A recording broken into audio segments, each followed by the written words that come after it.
للکار قسط نمبر 171۔ میں نے اسے بہت کم روتے دیکھا تھا، لیکن آج وہ رو رہی تھی، ٹوٹ کر رو رہی تھی۔ یہ بے آواز رونا تھا، تاہم اس کی شدت میں بآسانی محسوس کر سکتا تھا۔ میں نے کچھ کہنا چاہا، مگر مجھے لگا کہ اس وقت خاموشی ہی سب سے بڑا اظہار ہے۔ اس نے بھی خاموشی کو ہی زبان بنایا ہوا تھا، اور یہ خاموشی واقعی فصیح و فلیق بن گئی تھی۔ ایک ایک زخم دکھا رہی تھی، ایک ایک دکھ بیان کر رہی تھی۔ کب بچھڑے، کیا کیا گزری، کیسے امیدوں اور آسوں نے دامن پکڑے رکھا، پھر کب زہر کے گھونٹ بھرنے پڑے، کب ہاتھوں پر مہندی رچی، کب شہنائی بجی، اور کیوں کر صبح شام راہ دیکھنے والی آنکھوں کو ہمیشہ کے لیے پابند کرنا پڑا۔ اس کے خاموش آنسو ایک ایک بات بیان کر رہے تھے اور میں سن رہا تھا۔ وہ جیسے کہہ رہی تھی، آپ پر تو مجھے بڑا مان تھا تابش، میں سمجھتی تھی کہ آپ مجھے چھوڑ نہیں سکتے۔ دل میں یہ آس پلتی تھی کہ آپ مجھے کہیں چھپنے نہیں دیں گے، آپ مجھے ڈھونڈ لیں گے۔ شاید چھپی ہی اس لیے تھی کہ آپ مجھے تلاش کر لیں، ہر رکاوٹ عبور کر کے مجھ تک پہنچ جائیں۔ بڑا بھروسہ تھا آپ کی محبت پر۔ لوگ ایک دوسرے سے ملنے کے لیے دن گنتے ہیں، ہم تو پل گنتے تھے، لمحے شمار کرتے تھے تابش۔ ایک دوسرے بغیر جینے کا تصور ہی نہیں تھا ہمارے ہاں۔ پھر کیوں ہو گیا ایسا؟ اتنی آسانی سے آپ دستبردار ہو گئے مجھ سے، مجھے غیروں کو سونپ دیا۔ وہ سسکتی رہی اور خاموشی کی زبان بولتی رہی۔ میں نے دھیمی آواز میں کہا، ثروت، تمہیں تھوڑا بہت ہی پتہ چل چکا ہوگا کہ میرے ساتھ کیا گزری۔ وہ ایسے واقعات تھے جن پر میرا کوئی بس نہیں تھا۔ میں کہیں سے کہیں پہنچ گیا۔ بھانڈر اسٹیٹ ارد گرد کی دنیا سے بالکل کٹی ہوئی جگہ تھی۔ اگر نہ بھی ہوتی تو شاید میں اس جگہ سے نکل نہ سکتا۔ میں اپنے ہوش و حواس میں نہیں تھا۔ دوسرے نے تمہیں تھوڑا بہت بتایا ہوگا۔ وہ خاموش رہی، بس اشک بہاتی رہی۔ میں نے سلسلہ کلام جوڑتے ہوئے کہا، امی کھڑکی سے نیچے گری تھی اور شاید گرتے ہی ختم ہو گئی تھی۔ میں نے دیکھنے کے لیے اندھا دھند سیڑھیوں کی طرف بھاگا اور پھر مجھے کچھ ہوش نہیں رہا۔ میں سیڑھیوں سے گرا تھا اور میرے سر پر بڑی سخت چوٹ آئی تھی۔ ثروت، اس چوٹ نے مجھے اگلے تقریباً 2-2.5 سال تک اپنے ارد گرد سے بالکل بیگانہ رکھا۔ مجھے پتہ ہی نہیں تھا میں کون ہوں، کہاں ہوں۔ کچھ لوگ انجان سے میری دیکھ بھال کرتے تھے، لیکن وہ انجان لوگ بتاتے ہیں کہ اس حالت میں بھی تمہارا نام پکارتا تھا، راتوں کو اٹھ کر جنگل کی طرف بھاگتا تھا، تم تک پہنچنا چاہتا تھا۔ وہ لوگ مجھے پکڑ لاتے، میری حفاظت اور نگرانی میں رکھتے، لیکن موقع ملتے ہی پھر نکل جاتا۔ پھر ایک ایسا وقت آیا جب میری یاداشت بحال ہو گئی، میری بےقراریاں کچھ اور بڑھ گئیں۔ یہ غم مجھے دن رات ذبح کرنے لگا۔ 2.5-3 سال پہلے میں تمہیں کس سال میں چھوڑ کر آیا تھا، میں وہاں سے کیسے اور کس قدر نکل پایا، یہ ایک طویل داستان ہے ثروت۔ پاکستان پہنچتے ہی میں نے پوری شدت سے تمہاری تلاش شروع کر دی۔ میں جانتا تھا کہ تم نے جرمنی میں میرا بہت انتظار کیا ہوگا، میری بہت راہ دیکھی ہوگی۔ میں جاننا چاہتا تھا کہ تم کہاں اور کس حال میں ہو۔ اور پھر ایک روز احمد تھانوی صاحب کے گھر پر مجھے نصرت نظر آئی۔ اس کے بعد کے واقعات تم جانتی ہی ہو۔ نہایت بجھے دل کے ساتھ میں خاموش ہو گیا۔ ہم کئی منٹ تک اسی طرح گمسم بیٹھے رہے۔ اب اس نے میرا بازو چھوڑ دیا تو ذرا پیچھے ہٹ گئی تھی، تاہم اس کا ہاتھ ابھی تک میرے ہاتھ میں تھا، ڈرا سہما ہوا سرد لمس۔ وہ گلوگیر آواز میں بولی، تابش، جو ہونا تھا وہ ہو چکا۔ شاید یہ ہمارا مقدر تھا، اور آدمی مقدر سے تو لڑ نہیں سکتا نا۔ اب میری زندگی یوسف سے جڑی ہوئی ہے، اب وہی میرے لیے سب کچھ ہے۔ میں ایک بیوی کے ناطے اپنا ہر فرض نبھانا چاہتی ہوں تابش۔ میں ان کے لیے اپنا سب کچھ قربان کر سکتی ہوں۔ اگر خدا نہ خواستہ کسی نے انہیں تاوان کے لیے اغوا کیا ہے تو میں اپنا سب کچھ بیچ کر انہیں بچانا چاہوں گی۔ میں نے وہ فکرہ مکمل نہ کر سکی اور پھر سسکنے لگی۔ میں نے تسلی بخش انداز میں اس کا ہاتھ دبایا۔ تم حوصلہ رکھو ثروت، یوسف ملے گا اور ضرور ملے گا، ہم اسے ڈھونڈنے کے لیے ہر حد تک جائیں گے۔ وہ اشکبار لہجے میں بولی، ان کی کسی سے دشمنی نہیں، لین دین کے معاملے میں بھی وہ بالکل فیئر ہے۔ چھوٹی موٹی خامیاں کس بندے میں نہیں ہوتی، کچھ عرصہ پہلے تک ان میں بھی تھی، مگر اب انہوں نے بہت حد تک قابو پا لیا ہے، بہت بدل گئے ہیں وہ۔ جرمن بیوی سے بھی ان کا تعلق تقریباً ختم ہو چکا ہے، اس نے ان سے ڈائیورس مانگی ہے۔ وہ ڈائیورس کے پیپر تیار کروا رہے تھے۔ کبھی کبھی تو مجھے شک ہوتا ہے کہ کہیں یہ وہی ڈائیورس والا معاملہ نہ ہو۔ میرا مطلب ہے، نہیں ثروت، یہ کوئی مقامی چکر ہے۔ مقامی کیا ہو سکتا ہے تابش؟ وہ بالکل صاف سیدھی زندگی گزار رہے تھے، ان کی مصروفیت ہم سے ڈھکی چھپی نہیں تھی۔ صبح دفتر جانا اور شام کو فوراً واپس آنا۔ اس کے بعد اگر کوئی تفریح ہوتی تھی تو ہمارے ساتھ ہی ہوتی تھی۔ پچھلے کچھ ہفتوں سے ہمارے درمیان تھوڑی سی ناراضگی چل رہی تھی۔ میں ان کے ساتھ کہیں آ جا نہیں رہی تھی، میں نہیں جاتی تو وہ بھی نہیں جاتے تھے۔ میں اسے کیسے بتاتا کہ وہ خوش فہمیوں میں مبتلا ہے۔ ٹین ایجر جرمنی بیوی کے بعد یوسف نے تفریح کے کچھ اور راستے ڈھونڈ لیے تھے۔ وہ منہ مانگی قیمت دے کر اپنی راتیں رنگین کر رہا تھا، اور اس کی یہ گمشدگی بھی انہی مصروفیات کا شاخسانہ ہے۔ میں نے بس اتنا کہا، ثروت، میرے حوالے سے اپنے دل میں کوئی شک نہ رکھنا۔ نصرت جو کچھ کہا کرتی ہے وہ صرف اس کے اپنے خیالات ہیں۔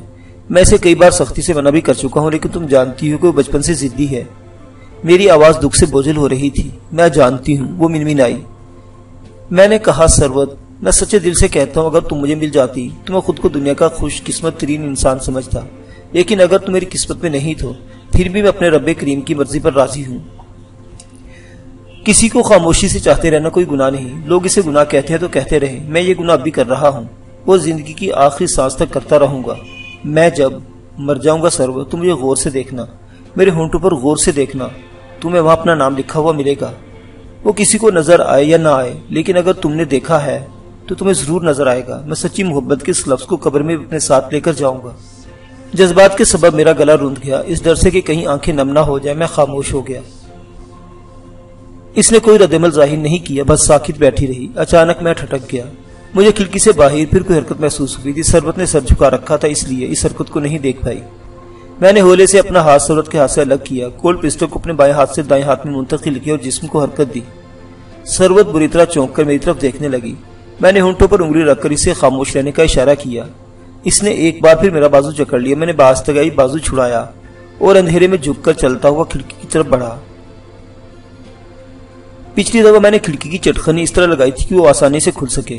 میں نے چٹخنی پر ہاتھ رکھا، باہر یقیناً کوئی موجود تھا۔ میں نے ایک بار پھر سربت کو خاموش رہنے کا اشارہ کیا، پھر تیزی سے چٹخنی گرائی، پٹ کھولا۔ کھڑکی کے عین نیچے کوئی موجود تھا، وہ گھٹنوں اور ہاتھوں کے بل بیٹھا تھا۔ اس سے پہلے کہ وہ پچھلی بار کی طرح تڑپ کر نگاہ سے اوجھل ہو جاتا، میں نے پھرتی سے اس کی توانا گردن دبوچ لی۔ پسٹل صوفے پر گرا کر میں نے اس کا منہ بھی دبوچ لیا۔ ایک ہی زوردار جھٹکے میں نے اسے کھینچ کر کمرے میں کر لیا اور ٹانگ کی مدد سے کھڑکی کے پٹ بند کر دیے۔ سربت کی گھٹی گھٹی آواز سنائی دی، یقیناً وہ سخت خوفزدہ تھی۔ مد مقابل میں خاصی طاقت، وہ خود کو چھڑانے کی اندھادھند کوشش کر رہا تھا۔ اس کے جسم پر ایک میلی کچلی شلوار کے سوا اور کچھ نہیں تھا، گلے میں منگوں کا ہار سا تھا۔ اس کی پوری کوشش تھی کہ وہ کس طرح شور مچا سکے، لیکن اس کے ہونٹوں پر میں نے بڑی مضبوطی سے ہتھیلی جما رکھی تھی۔ میرے کہنے پر سربت نے میرے سیل فون کی ٹارچ روشن کی اور اس نووارد کے چہرے پر فوکس کیا۔ وہ 20-22 برس کا ہٹا کٹا سائنما لڑکا تھا، سر مڑا ہوا تھا اور منہ سے رال بہ رہی تھی۔ میں نے سرسراتے لہجے میں کہا، شور مچاؤ گے تو اسی طرح تمہاری سانس روک کر تمہیں مار ڈالوں گا، چپ رہو گے تو تمہیں کچھ نہیں کہوں گا۔ اسے اندازہ ہو چکا تھا کہ وہ میری مزاحمت نہیں کر سکتا، پھر بھی حتمی نتیجے تک پہنچتے اسے 2-3 منٹ لگا دیے۔ اس کی مزاحمت ختم ہوئی تو میں نے اس کے منہ سے ہاتھ ہٹا دیا۔ میرے ہاتھ میں پستول دیکھ کر وہ خوفزدہ ہو رہا تھا۔ سربت بھی ایک گوشے میں چمٹی ہوئی حیرت سے اس میرے کو چلے ملنگنما لڑکی کو دیکھ رہی تھی۔ اس نے عجیب انداز میں اپنی بڑی بڑی آنکھیں کھولی اور ہمیں ڈرانے والے انداز میں بولا، چلے جاؤ یہاں سے، واپس چلے جاؤ، نہیں تو بڑا پچھتاؤ گے۔ تمہارے پیچھے کالے سائے ہیں، وہ تمہیں مار ڈالیں گے، وہ تمہیں کھا جائیں گے، تمہاری قبریں بھی نہیں بنے گی۔ لاش ہی نہ ہو تو قبر کیسے بنتی ہے؟ کون ہو تم؟ میں نے سخت لہجے میں پوچھا۔ وہ منہ سے رال بہاتے ہوئے بولا، میں جنزاد ہوں، میں اوپر ہوا میں اڑتا ہوں، وہاں سے سب کچھ دیکھتا ہوں، مجھے سب نظر آتا ہے۔ تم دونوں غلط جگہ پر آ گئے ہو، یہاں کالے سائے تمہیں گھیریں گے، تمہاری قبریں بھی بنے گی۔ سربت نے ہکلائی ہوئی آواز میں کہا، میں نے تمہیں کہیں دیکھا ہے، شاہد پیر احمد تھانوی کی کوٹھی پر۔ وہ سربت کی سنی انسنی کرتے ہوئے بولا، سارا بکھیڑا تیرا ہے، پہلے پکڑی بھی تو جائے گی جیسے بڑے پیر صاحب پکڑے گئے۔ وہ تو شاید واپس آ جائیں گے پر تو نہیں آ سکے گی۔ 7 کنووں کا پانی پیا ہے انہوں نے، تو نے ایک کا بھی نہیں پیا۔ بڑے پیر صاحب کون ہے؟ میں نے پوچھا۔ وہی جن کے پاس تم کل اپنی ضرورت کا پیالہ لے کر گئے تھے۔ نہیں لوڑ کا دیگ جا، نہیں لوڑ کی دیگ، بہت بڑی دیگ، اس دیگ کو کوئی نہیں بھر سکتا، شاید بڑے پیر صاحب بھی نہیں۔ اس سائنما لڑکی کی باتوں سے پتا چل رہا تھا کہ شاید اس کا تعلق کسی طور پیر احمد تھانوی صاحب سے ہے، لیکن میں نے اسے کبھی تھانوی صاحب کے آستانے پر نہیں دیکھا تھا۔ یہ بھی ممکن ہے کہ اس کا تعلق یہاں ہارون آباد سے ہو اور وہ ایک آدھ بار لاہور گیا ہو جہاں سربت نے اسے دیکھا ہو۔ وہ عجیب الجھوی سی باتیں کر رہا تھا، ہم کچھ پوچھتے وہ جواب کچھ دیتا۔ پھر اس نے ایک دم رٹا ڈال دیا کہ وہ دودھ جلیبیاں کھانا چاہتا ہے اور اگر ہم نے اسے دودھ جلیبیاں نہیں کھلائیں تو وہ کھڑکی سے نیچے چھلانگ لگا دے گا اور اس کی دونوں ٹانگیں ٹوٹ جائیں گی۔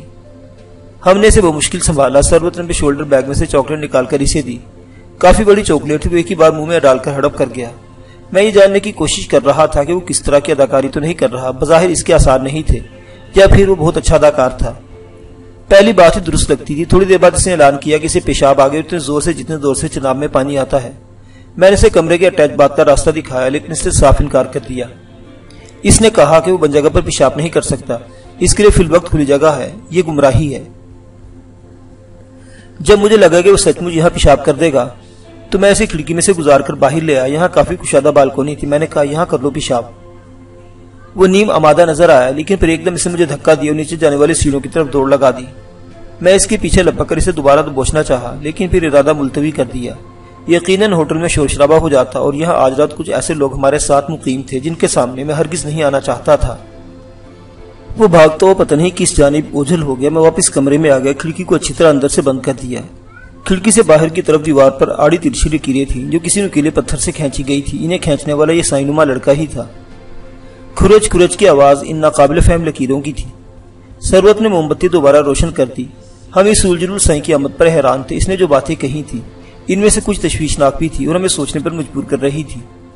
اس نے کالی پرچھائیوں کا ذکر کیا تھا، وہ بے شک ہمارے ارد گرد موجود تھی۔ ہو سکتا ہے کہ اس معاملے میں سائیں کا تکا لگ گیا ہو، مگر وہ بڑے پیر یعنی احمد تھانوی صاحب کے بارے میں بھی کچھ پرتشویش باتیں کر رہا تھا۔ وہ کہہ رہا تھا کہ بڑے پیر صاحب پکڑے گئے ہیں۔ پتہ نہیں کہ اس پراسس کا کیا مطلب تھا۔ پیر صاحب واقعی اپنی رہائش گاہ پر موجود نہیں تھے۔ ثروت صوفے پر بیٹھ گئی، میں اس کی قریب کرسی پر بیٹھ گیا۔ سائیں کی آمد سے پہلے میرے اور اس کے درمیان جو گمبھیر گفتگو ہوئی تھی اس کے اثرات ابھی تک اس کے چہرے پر موجود تھے۔ آنکھیں سرخ اور متورم تھی۔ بہرحال اب ہمارے خیالات کا دھارا دوسری طرف مڑ چکا تھا۔ اس بات کا تو ہمیں پتہ صبح ہی چل سکتا تھا کہ احمد تھانوی صاحب کہاں ہیں اور کب تک واپس پلٹیں گے۔ سائیں کی باتوں سے یہ شک بھی ہو رہا تھا کہ شاید اس نے ہمیں کل دوپہر احمد تھانوی صاحب کی قیامگاہ کے آس پاس دیکھا ہے اور وہیں سے ہمارے پیچھے لگ کر یہاں ہوٹل تک پہنچ گیا ہے۔ ہم نے طے کیا کہ کل 9 بجے کے بعد پہلے فون پر احمد تھانوی صاحب سے رابطہ کریں گے، اس کے بعد ان کی طرف جانے کے لیے نکلیں گے۔ بارش شاید تھم چکی تھی مگر ہلکے بادل بدستور موجود تھے۔ رات آخری پہر ثروت صوفے پر نیم دراز اونگنے لگی۔ میں بھی کچھ دیر کے لیے اونگ آ گئی تھی۔ جسمانی اور اعصابی تھکاوٹ اتنی زیادہ تھی کہ میں سو گیا۔ جب جاگا تو دن چڑھ آیا تھا، بڑا چمکیلا اور روشن دن تھا۔ رات کو جب میں سائیں کی بلکونی میں لے گیا تو میری قمیض گیلی ہو گئی تھی۔ میں نے اسے کرسی پر پھیلا دیا تھا۔ اب میں نے دیکھا کہ ثروت اسے دھو کر استری کر رہی تھی۔ استری اس نے بیرے سے منگوائی تھی۔ اسے یہ اپنی قمیض استری کرتے دیکھ کر ایک بھولا بسرا منظر نگاہوں میں تازہ ہو گیا۔ ہم سب کتنے خوش تھے۔ ان دنوں عید کا موقع تھا۔ بڑے ماموں کے گھر عید ملن پارٹی تھی۔ خاندان کے بہت سے لڑکے لڑکیاں بھی جمع تھی۔ خوب سب سجے ہوئے تھے۔ چھت پر ٹہلتے ہوئے میں نے ثروت سے کہا تھا، کبھی کبھی بڑا دل چاہتا ہے کہ تم میرے کپڑے استری کرو، میرے سامنے استری کر کے ہینگر پر لٹکاؤ۔ وہ بولی، شادی کے بعد، شادی سے پہلے ہرگز نہیں۔ میں نے تل ملاتے ہوئے انداز میں کہا، یہ کیا بات ہوئی؟ ہر کام شادی کے بعد، ہر کام شادی کے بعد؟ بھائی یہ چھوٹے چھوٹے بے ضرر کام تو شادی سے پہلے ہی ہو سکتے ہیں اور لوگ کرتے بھی ہیں یار۔ آپ کے جو چھوٹے چھوٹے کام ہیں نا وہ میں اچھی طرح جانتی ہوں۔ وہ شوخی سے بولی، اچھا استری کرنے سے تو تمہیں شرم و حیا پر کوئی آفت نہیں آ جائے گی؟ یہ تو بالکل ہی چھوٹا سا کام ہے، لیکن اس سے مجھے خوشی ہوگی، وہ بہت بڑی ہوگی۔ اس بڑی خوشی کو شادی کے بعد کے لیے سنبھال کر رکھے نا، اب دن ہی کتنے رہ گئے ہیں۔ یعنی تم استری نہیں کرو گی؟ بالکل نہیں، وہ ادا سے بولی۔ میں ابھی نہ کرواؤں تو میرا نام نہیں، میں نے کہا۔ وہاں پاس ہی چھوٹی ممانی کا شولڈر بیگ پڑا تھا۔ میں نے بیگ میں سے ہلکے سرخ شیڈ والی لپسٹک نکالی، اسے انگلی پر لگایا اور قمیص پر سینے کی طرف ہونٹوں کا نشان سا بنا دیا، پھر ایک مدھم سا نشان کندھے کی طرف بھی بنا دیا۔ اس کو کہتے ہیں بلیک میلنگ، میں نے وضاحت کی۔ اب اسی قمیص کے ساتھ میں سب میں گھوموں پھروں گا۔ تاڑنے والے قیامت کی نظر رکھتے ہیں، ان میں سے اکثر جان جائیں گے کہ یہ نشان کیسے ہیں اور ان کا شجرہ نسب کیا ہے۔ اب اندازہ لگاؤ کہ تمہارے بارے میں لوگ کیا سوچا جائے گا۔ لو میں جا رہا ہوں، میں نے کہا۔ ثروت نے جلدی سے میرا بازو پکڑ لیا۔ اس کارروائی کا نتیجہ یہ نکلا کہ ثروت نے چھت پر ہی مجھے ایک کزن کی قمیض لا کر دی جو میں نے پہنی۔ اس نے میری قمیض کے داغ دھوئے اور پھر اسے استری بھی کیا تھا۔ آج اسے اپنی قمیض پر استری پھیرتے دیکھ کر وہ سارا خوبصورت منظر تصور کے پردے پر ابھر آیا۔ ناشتے میں کیا منگوائیں؟ میں نے پوچھا۔ آپ کو جو جی چاہے، مجھے زیادہ بھوک نہیں، وہ بولی۔ بھوک کیوں نہیں؟ رات کو بھی کچھ نہیں کھایا تھا۔ اپنے لیے نہیں تو یوسف کے لیے کچھ کھاؤ، جس میں طاقت ہوگی تو اس کے لیے کچھ کر سکیں گے نا۔ میں نے بذریعہ انٹرکام کمرے کے اندر ہی ناشتہ منگوایا۔ ڈبل روٹی، جیم، انڈے اور دودھ اور چائے سبھی کچھ شامل تھا۔ گاہے بگاہے میں دروازے کی جھری میں سے باہر لابی کا جائزہ بھی لے لیتا تھا۔ ابھی تک کرشمہ کپور ثانیہ اس کی کسی ساتھی کی شکل نظر نہیں آئی تھی۔ میرے اندازے کے مطابق کرشمہ کپور ایک کمرے میں تھی، اس کے 2 یا 3 ساتھی دوسرے کمرے میں تھے۔ نیچے ان کی سیاہ کرولا گاڑی بھی کھڑی تھی، اس پر بہاولپور کی نمبر پلیٹ لگی ہوئی تھی۔ ناشتے کے بعد 9:30 بجے کے قریب ثروت نے اپنے سیل فون سے احمد تھانوی صاحب کی قیامگاہ پر فون کیا۔ فرید نامی ملازم خاص سے بات ہوئی تھی۔ اس نے بتایا کہ پیر صاحب بھی واپس نہیں آئے، شاید ان کی واپسی میں کچھ دیر ہو جائے گی۔ کیا مطلب آپ کا؟ ثروت پریشان ہو کر بولی۔ ہم ان کے لیے لاہور سے آئے ہیں، یا ہوٹل میں ٹھہرے ہیں، دوپہر تک ہمیں کمرہ چھوڑنا ہے۔ فرید روکھے لہجے میں بولا، اس میں ہمارا کیا قصور ہے؟ حضرت صاحب بھی بندہ بشر ہیں، کوئی کام پڑ سکتا ہے بندے کو۔ تو پھر کیا کریں جی؟ اب کتنے بجے تک فون کریں؟ کتنے بجے کا تو میں کچھ نہیں کہہ سکتا، آپ شام کو دوبارہ ٹرائی کر لو۔ خدا حافظ۔ اس کے ساتھ ہی سلسلہ منقطع ہو گیا۔ گفتگو کے دوران میں سربت نے سیل فون کا اسپیکر آن کر رکھا تھا۔ مجھے فریہ احمد کی آواز میں پریشانی اجلت صاف محسوس ہوئی تھی۔ یوں لگتا تھا کہ وہ خود بھی تھانوی صاحب کی واپسی میں تاخیر کے حوالے سے بڑا پریشان ہے۔ رات والے سائیں لڑکی کی رزمیہ گفتگو ایک بار پھر ہمارے کانوں میں گونجنے لگی۔ اس نے تھانوی صاحب کو بڑی پیر کہا تھا اور ان کے حوالے سے کچھ الجھی ہوئی باتیں کہی تھی۔ رات والے واقعے کے بعد وہ ننگ دھنگ دوبارہ نظر نہیں آیا تھا۔ سربت پریشان لہجے میں بولی، جہاں تک میں جانتی ہوں حضرت صاحب کہیں ہیں، کتنے بھی مصروف ہو اپنے مریضوں کو دیکھنے کے لیے وقت پر پہنچ جاتے ہیں۔ اگر وہ آج نہیں آئے تو کوئی خاص وجہ ہوگی، آپ کا کیا خیال ہے؟ میں تم سے اتفاق کرتا ہوں سربت۔ وہ گمسم ہو گئے۔ اسے تھانوی صاحب سے بڑی امید تھی۔ وہ سمجھتی تھی کہ وہ یہاں یوسف کا کھوج لگانے میں ہماری خاطر خواہ مدد کریں گے اور مقامی پولیس بھی ہر طرح سے ہمارے ساتھ تعاون کرے گی، مگر یہاں یہ ماجرا ہوا تھا کہ حضرت صاحب خود ہی کہیں الجھے ہوئے تھے۔ ہمیں یہاں ہارون آباد آئے اب 24 گھنٹے سے اوپر ہو چکے تھے، لیکن ابھی تک حضرت صاحب سے ملاقات نہیں ہو سکی تھی۔